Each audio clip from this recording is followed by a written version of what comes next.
তুমি দুর্গা পুজো করো, তুমি কালী পুজো করো, তাহলে মুসলমানদের সভাতে গিয়ে বললে না কেন যে আমি দুর্গা পুজো করি, আমি ফিরাদ হাকিম, আমি কালী পুজো করি, আমি ফিরাদ হাকিম, আমার মা হিন্দু, আমার বাড়িতে পুজো হয়? বললে না কেন? পিঠের চামড়াটা কি করে থাকতো, আসতো, আমরা দেখতাম। টাকার জোরে বুড়োর বিয়ে হয়, ঠিক সেই রকম ভাবে আজকের তৃণমূলের জামানায় টাকার জোরে বাংলাদেশিরা ভারতীয় হয়ে যায়। খালি কেন্দ্রের দোষ দিচ্ছে, কেন্দ্র দিচ্ছে না, কেন্দ্র দিচ্ছে না। তাকে কচু কাটা করে দিল, কচু কাটা করে দিল। কোথায়? কলকাতায়। ওয়াই? বাংলায় ৩৫৬ ধারা অবিলম্বে জারি হওয়া দরকার। এটা অত্যন্ত নিন্দনীয় ঘটনা। একজন ভারতবাসী হিসাবে এখন এই বিএসএফের গায়ে হাত দেওয়া এটা অত্যন্ত নিন্দাকর এবং অত্যন্ত লজ্জাজনক এবং অত্যন্ত দুঃখজনক। কিন্তু তারা এর সাহস পেল করতে, এই সাহসটা পেল বাংলার মুখ্যমন্ত্রী আর ওখানে হাসিনা। এই যে দুজনে কথোপকথন হয় এবং ওখান থেকে ভোটের সময় এসে ভোট দিয়ে যায় জেতানোর জন্য, আবার ভোট দিয়ে তারা আবার ফিরে যায়, এবং হাসিনা বাবুর যখন ভোট হয় তখন এখান থেকে লোক গিয়ে হাসিনা বাবুকে জেতায়। এই যে করসপন্ডেন্স, এই জায়গা থেকে ওরা জানে, ওরা মনে করে जब तक ममता है तब तक बंगाल बांग्लादेश का है। এই যে ক্ষমতা, এই যে মনে জোর, এই যে পাওয়ার, এটার জন্য দায়ী আমাদের বাংলার কুলাঙ্গার মুখ্যমন্ত্রী। একটা ভয়ঙ্কর তথ্য যেটা সামনে আসছে যে বাংলাদেশ থেকে যারাই ভারতে আসছে অনুপ্রবেশকারী, তাদের কাছে একমাত্র গেটওয়ে হচ্ছে গিয়ে বাংলা, এবং সেখান থেকে এসে তারা দিল্লি বা চেন্নাই বা দক্ষিণ ভারতের দিকে বিভিন্ন জায়গাতে বিভিন্ন কাজে তারা যুক্ত হয়ে পড়ছে, যেখানে সেভাবে ভোটার আইডি কার্ড বা আধার কার্ড, কোনো পরিচয়পত্র সেভাবে দেখা হচ্ছে না, অত্যন্ত ছোটোখাটো কাজের মধ্যে তারা যুক্ত হয়ে পড়ছে। যেখানে প্রশ্নটা হচ্ছে আমাদের ক্ষেত্রে, আমরা সাধারণ মানুষ ভারতবাসী, আমাদের ক্ষেত্রে একটা পাসপোর্ট পেতে বা একটা ভোটার আইডি কার্ড পেতে, প্যান কার্ড পেতে আমাদের চটির সোল্ক হয়ে যায়। সেখানে দাঁড়িয়ে বাংলাদেশ থেকে তারা যখন আসছে, তারা এত সহজে পাসপোর্ট পাচ্ছে, এত সহজে সমস্ত পরিচয়পত্র পাচ্ছে কি করে? পুলিশ কি করছে? দেখুন, মমতা ব্যানার্জি আর ওদের আলালের ঘরে দুলাল 7 লাখ ভুয়ো ভোটে জেতা, সে কি বলেছে যে গরু পাচার ক্ষেত্রে বর্ডার সিকিউরিটি ফোর্স কি করছে? নো ডাউট বিএসএফ তার দায়িত্ব পালন করে, কিন্তু বিএসএফের চোখে আড়াল করে যে রাস্তাগুলো আছে বাংলাদেশের সাথে বাংলার, যে যোগাযোগ সড়ক পথ, যে সমস্ত জায়গাগুলো আছে সেইগুলো, যার জন্যই তো কেন্দ্র সরকার বলেছিল যে বিএসএফের দায়িত্ব বর্ডার থেকে 15 কিলোমিটার পর্যন্ত দায়িত্ব অর্পণ করা। এটা সংসদে পাস হয়ে গেছে, কিন্তু মমতা ব্যানার্জি ওটাকে ইউটিলাইজ করতে দিচ্ছে না, ইমপ্লিমেন্ট করতে দিচ্ছে না। কারণ মমতা বেগম সে জানে যে আমার ভোট ব্যাংকে আঘাত পড়বে। কিন্তু আজকে এই যে বাংলাদেশ থেকে এসছে, এসে আজকে ডানকুনি থেকে আরম্ভ করে, হুগলি জেলা থেকে আরম্ভ করে, কলকাতা থেকে আরম্ভ করে, দক্ষিণ 24 পরগনা, উত্তর 24 পরগনা, মালদা, মুর্শিদাবাদ, দিনাজপুর, যে বিশাল পরিমাণের বাংলাদেশি রোহিঙ্গা তারা এসে বসবাস করছে। এবং ডানকুনিতে আপনি এখনো পর্যন্ত এখানে তার মা বা ছেলে এসে গেছে, বাপ ওখানে 2 মাসও হয়নি, তারা ভোটার কার্ড পেয়ে যায়, তারা আধার কার্ড পেয়ে যায়, তারা প্যান কার্ড পেয়ে যায়। কারণ তৃণমূলের কাউন্সিলর, তৃণমূলের পঞ্চায়েত, তৃণমূলের জেলা পরিষদ এবং পুলিশ যোগসাজে এরা রাতারাতি সার্টিফিকেট পাওয়া যায়। প্রধান লিখে দিচ্ছে এ 20 বছর ধরে এখানে বসবাস করে হয়ে গেল। আবার এমন কি স্কুলগুলোতেও, প্রাইমারি স্কুলগুলোতেও সার্টিফিকেট পাইয়ে দিচ্ছে এই তৃণমূলের লোকেরা। সেই জন্য ওরা ভোটার কার্ড, আধার কার্ড, প্যান কার্ড পেয়ে যাচ্ছে। আর আপনি ভারতের নাগরিক, আপনার জনম এখানে সব কিছু, আপনি তো পয়সা দেবেন না, আপনি তো তৃণমূলের প্রধানকে মাল দেবেন না, আপনি তো তৃণমূলের পঞ্চায়েতের সদস্যকে মাল দেবেন না, তা আপনার তো পেতে দেরি হবে। বিডিওর কাছে রেকমেন্ডেড, বিডিও বলবে কাগজ কই, প্রধানের কাগজ কই। আরে প্রধানকে কাগজ, আপনি এলাকার বাসিন্দা, ভারতীয় নাগরিক, আপনি বাংলার নাগরিক, আপনি কি প্রধানকে পয়সা দেবেন নাকি একটা সার্টিফিকেটের জন্য? ওরা একটা সার্টিফিকেট নিয়ে 10,000, 20,000, 30,000। আপনাদের কাছে কি তথ্য আছে জানি না, আমাদের কাছে তথ্য আছে। এখানে জম্মা বাংলাদেশি রোহিঙ্গা এসে পাসপোর্ট পর্যন্ত বানিয়ে রেখে, এবং ডানকুনিতে আমি নাম করে বলছি, এমন এমন ওয়ার্ড আছে যে ওয়ার্ডগুলোতে বাংলাদেশিরা এসে সেখানে পাসপোর্ট বানিয়ে ফেলেছে, পাসপোর্ট পর্যন্ত বানিয়ে ফেলেছে। তাহলে পাসপোর্ট করতে গেলে পুলিশ ভেরিফিকেশন হয়, লোকাল থানার ভেরিফিকেশন, লোকাল থানার যারা আইবি তাদেরকে বান্ডিল ধরিয়ে দিচ্ছে, মুখে গাজর ঢুকিয়ে দিচ্ছে, রিপোর্ট চলে যাচ্ছে ওকে ভারতে। এই যে টাকার খেলাতে, এই একটা বাংলায় কথা আছে, টাকার জোরে বুড়োর বিয়ে হয়, ঠিক সেই রকম ভাবে আজকের তৃণমূলের জামানায় টাকার জোরে বাংলাদেশিরা ভারতীয় হয়ে যায়। স্যার, একদিন আগেও অবৈধভাবে ভারতে অনুপ্রবেশের জন্য গ্রেফতার হয়েছিল 23 জন বাংলাদেশি, সেটা হয়েছিল আগরতলাতে, এবং মানে শনিবার রাত্রে আগরতলা রেল স্টেশন থেকে এই বাংলাদেশি নাগরিকদের গ্রেফতার করা হয়। এছাড়াও ওই বাংলাদেশিদের সাহায্য করার জন্য 2 জন ভারতীয়কেও গ্রেফতার করা হয়েছে। এমন কিছু না কিছু প্রতিদিন ঘটে যাচ্ছে, এটাকে কি কোনোভাবে আটকানো সম্ভব নয়? অবশ্যই আটকানো সম্ভব। কে বলেছে আটকানো সম্ভব না? মমতা ব্যানার্জি, মমতা বেগমটা তুলে দিক, দিয়ে প্রকৃত ভারতের মমতা ব্যানার্জি হোক, এবং মমতা ব্যানার্জি প্রকৃত সাত্বিক ব্রাহ্মণের মেয়ে হয়ে যাক, এবং সে প্রকৃত ভারতীয় নাগরিক হয়ে যাক। আমার তো মনে হচ্ছে ওনার ভারতের নাগরিক আজকে মুখ্যমন্ত্রী এই মমতা ব্যানার্জি যখন বামফ্রন্ট ছিল, এনআরসি করতে হবে, সিএ করতে হবে দাবি নিয়ে স্পিকারের মুখে কাগজ ছুঁড়ে মেরেছিল।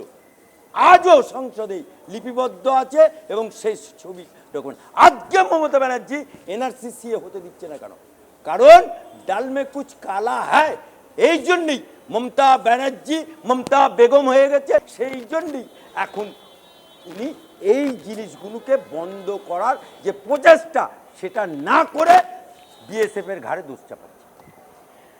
আমরা খবর পেয়েছি যে বেঙ্গালুরুতে যারা অনুপ্রবেশ করেছে, যে সমস্ত বাংলাদেশিরা, তাদের যে ক্যাম্প বানিয়ে তারা থাকছিল, সেই ক্যাম্প ভেঙে দিয়েছিল প্রশাসন। মানে খবর যেই আসলো অমনি সঙ্গে সঙ্গে প্রশাসন সেই ক্যাম্প ভেঙে দিল, এবং বেঙ্গালুরু সরকার বলছে যে এটা অত্যন্ত মানে অ্যালার্মিং যে বাংলাদেশি অনুপ্রবেশকারীরা ভারতে ঢুকছে, গেটওয়েটা পশ্চিমবঙ্গ, এবং সেখান থেকে এসে বেঙ্গালুরু বা ভারতের অন্যান্য শহরে ছোটোখাটো সাফাই কর্মী বা এই জাতীয় কাজ নিয়ে তারা থাকছে।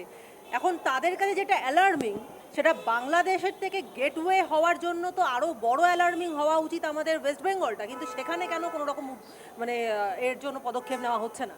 আরে মমতা ব্যানার্জি খালি কেন্দ্রের দোষ দিচ্ছে, কেন্দ্র দিচ্ছে না, কিন্তু উনার বাংলায় গেটওয়ে অফ বাংলাদেশ হয়ে গেছে। আজকে উনার বাংলার গেটওয়ে দিয়ে আজকে সন্ত্রাসবাদী ঢুকে যাচ্ছে। আজকে এমন লোক আছে, আমাদের কাছে ইনফর্ম আছে। তাহলে মমতা ব্যানার্জির এসবি কি করছে, ডিআইবি কি করছে, পুলিশগুলো কি করছে? আমি বক্তব্য রাখছি, ডিআইবি ঘুরে বেড়াচ্ছে, এসবি ঘুরে বেড়াচ্ছে, আলী আফজল কি বক্তব্য দেয় সেটা মমতাকে পাঠাতে হবে। তাহলে আমরা উকিল, আমরা বক্তব্য রাখার জন্য যদি এসবি ঘোরে, ডিআইবি ঘোরে, তাহলে বাংলাদেশিরা প্রবেশ করছে, ডিআইবি জানে না, এসবিরা জানে না? হ্যাঁ, তারা যে মাসের পর মাস জনগণের টাকায় প্রস্ফুটিত হয়ে তাদের মাইনে পাচ্ছে, তার বিবি বাচ্চা পালছে, আর আমাদেরকে পরদেশি বাংলাদেশি রোহিঙ্গা ঢুকে আজকে যে কোনো মুহূর্তে যে কোনো বিস্ফোরণ ঘটিয়ে দিতে পারে। আজকে ও দেশে খুন করবে, ও দেশে খুন করবে, এ দেশে পালিয়ে আসবে, সেফটি জোন। আজকে বলুন তো, বাংলাদেশের সাংসদ আমাদের রাজ্যে পাসপোর্ট নিয়ে সে চিকিৎসা করাতে এলো, তাকে কচু কাটা করে দিল, কচু কাটা করে দিল। কোথায়? কলকাতায়। ওয়াই? কি করে হলো? কেমন করে হলো? নিজের রাজ্যে বাংলাদেশি একজন সাংসদ তাকে কচু কাটা করলো। কারা করলো? কেমন করে হলো? খবর নিয়ে দেখা যাচ্ছে সেই বাংলাদেশিরা করলো। তাহলে আজকে আমরা এই ভারত মাতার সন্তান, এই মাটিতে জন্ম, এই মাটিতে মরবো, এই মাটিতে কবর হবে, এই মাটিতে শ্মশানে বেরোবে, শ্মশানে যাবে, এই মাটিতে গঙ্গায় আমাদের নাবি বয়ে যাবে। আজকে সেখানে আমাদের নিরাপত্তাটা কোথায়? এই মমতা ব্যানার্জি কবে উনার আক্কেল দাঁত বেরোবে?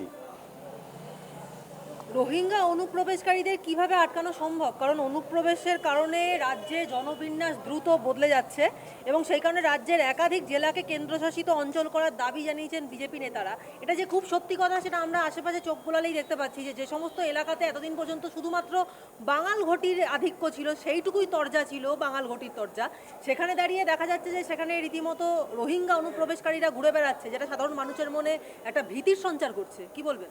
দেখুন, আমরা বাংলাতে ঘটি বাঙালের খেলা দেখতাম, ঘটি মোহনবাগান আর বাঙালি ইস্ট বেঙ্গল, হই হই করে খেলা হতো, হই হই করে টিকিট বিক্রি হতো। আজকে ঘটি বাঙালের খেলা আছে, থাকবে, কিন্তু আজকে বাংলাকে, সোনার বাংলাকে, রবীন্দ্রনাথের বাংলাকে, নজরুলের বাংলাকে, সুকান্তের বাংলাকে আজকে বৃহত্তম বাংলাদেশ করার পরিকল্পনা কার?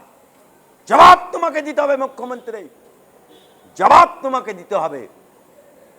কারণ তুমি একবারের 5 বছরের মুখ্যমন্ত্রী না, তুমি 2 বার এর মুখ্যমন্ত্রী, 3 বারে পা দিয়েছো।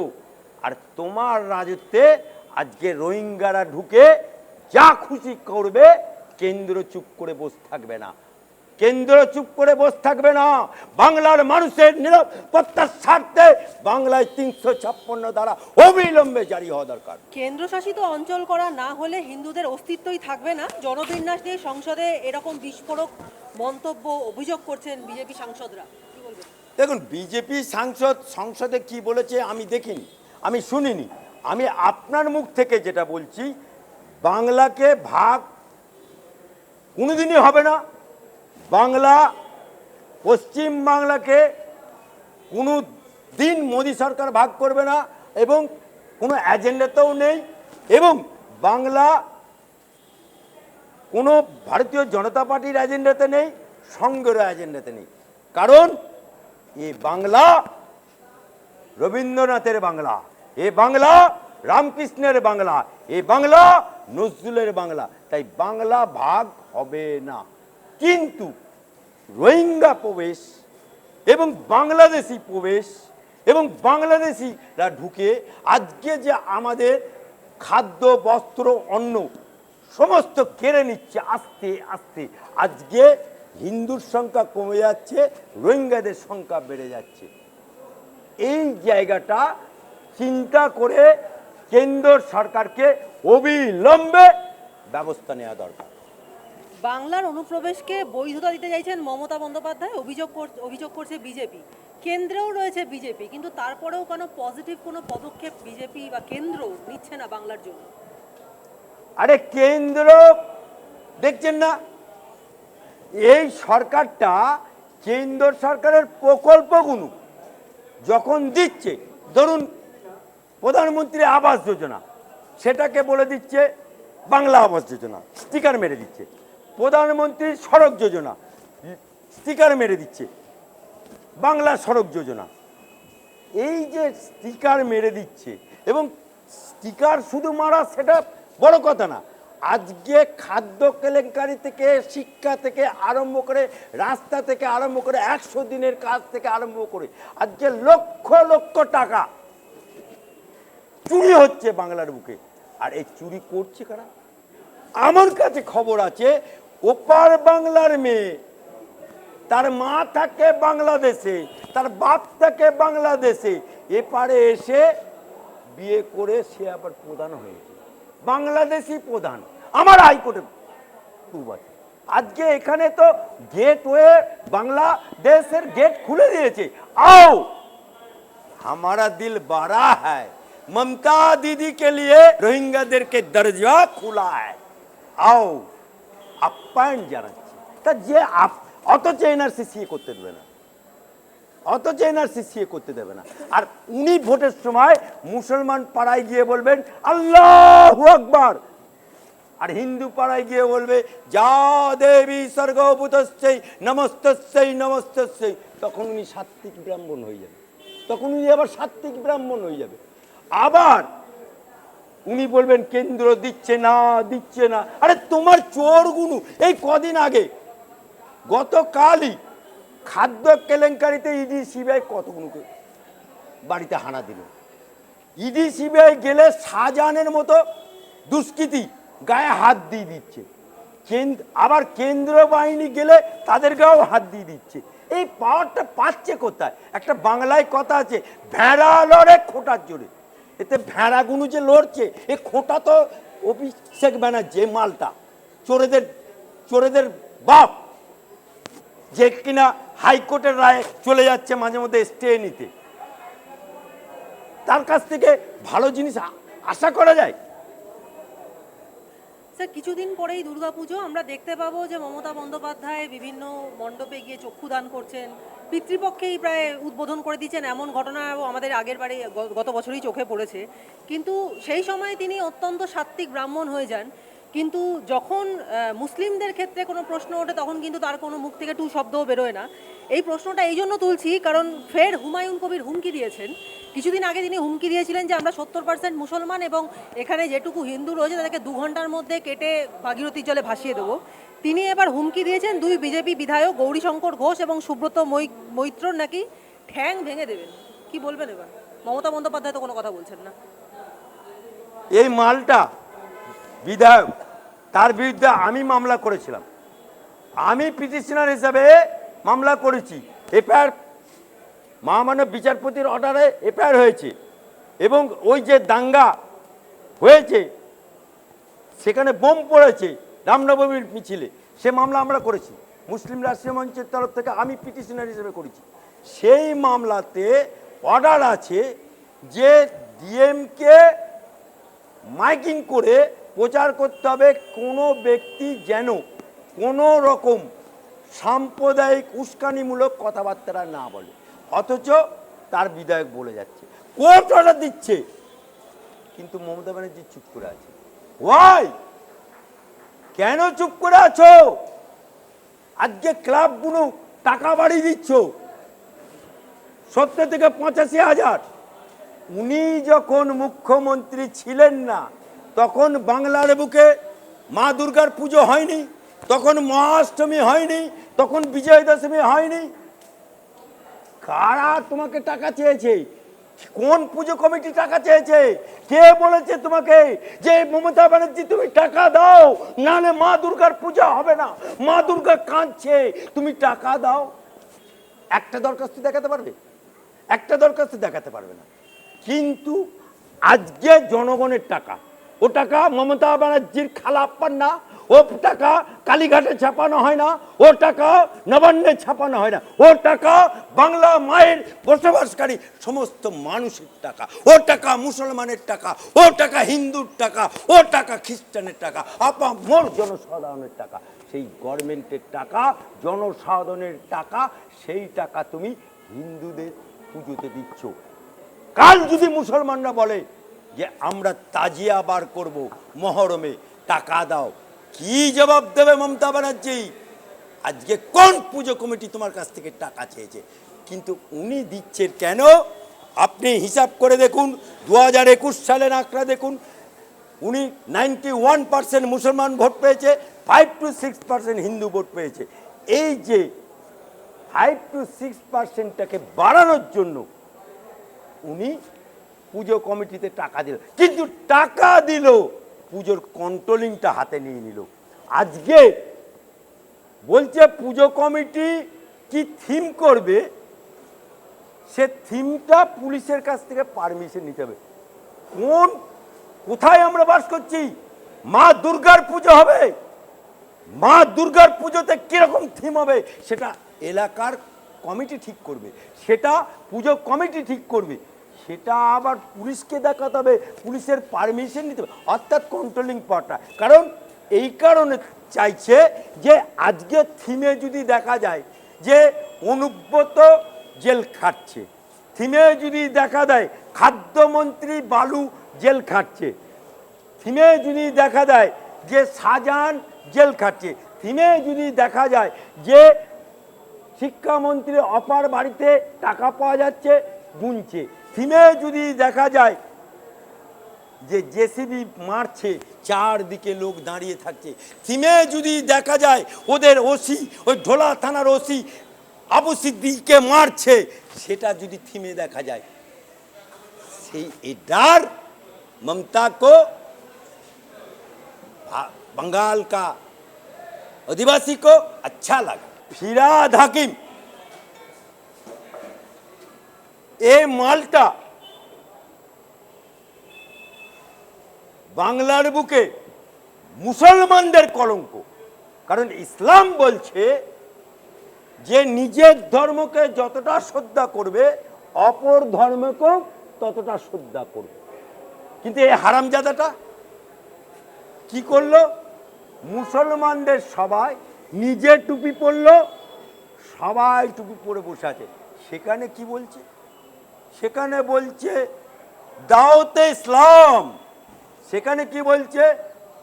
মুসলমান ধর্মে যারা জন্মগ্রহণ করেনি তাদের দুর্ভাগ্য। এই লোকটি কলকাতার মেয়রের চেয়ারে বসে আছে, যে চেয়ারে নেতাজি সুভাষচন্দ্র বসেছিল, যে চেয়ারে চিত্তরঞ্জন বাবু বসেছিল, সেই চেয়ারে বসে কলকাতার মেয়র ফিরহাদ হাকিম এরকম কথা বলছে। এটা আমাদের লজ্জা, এটা কলকাতাবাসীর লজ্জা, এটা বাংলার মানুষের লজ্জা।